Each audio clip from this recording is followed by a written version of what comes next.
Eno y'ensalo ya Uganda ne Congo mu kitundu kya Ishasha mu disitulikiti y'e Kanungu okumala katukumpi omwezi mulamba emmotoka z'ebyamaguzi zikonkomalidde wano ate nga zeeyongedde ensangi zino olw'okulwanagana wakati w'abayeekera ba M23 n'amagye ga DR Congo okugenda mu maaso.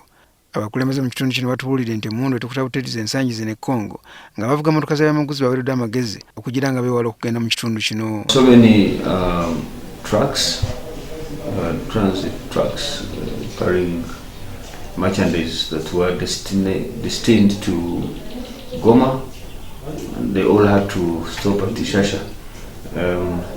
We have over 40-50 trucks that are stuck. Abakulembeze bagamba nti ky'abantu okweyongera okuli abagoba b'emmotoka ne batani boyi baabwe mu kitundu kino kyataganyiza enteekateeka zaabwe kubanga kyeyongedde okunyigiriza bannansi mu bikozesebwa.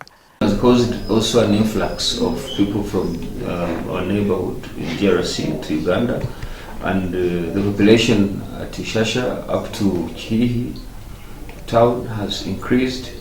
Our security and health personnel have kept trying to do their best in doing security and health screening.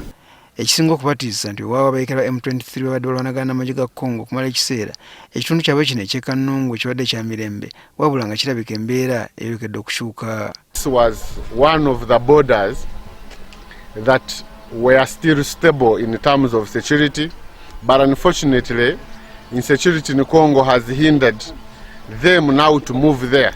Omu ku bavuzi b'emmotoka zino okuva mu ggwanga lya Kenya atubuulidde nti embeera ebayinze. Tangu mwezi wa 10 mpaka leo sisi iko hapa, hii boda hii wamefunga pande hili, tunateseka hapa kabisa, haina maarifa yoyote, hakuna mahali pa kwenda, wamefunga huko barabara.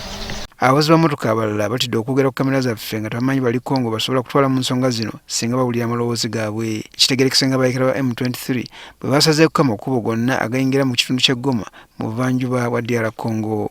Eno y'ensalo kumpi badde kyasigaddewo nga terina mutawaana nga kinajjukira nti yavuddeko bano bezza bunagana okumpi ne disitulikiti y'Ekisoro.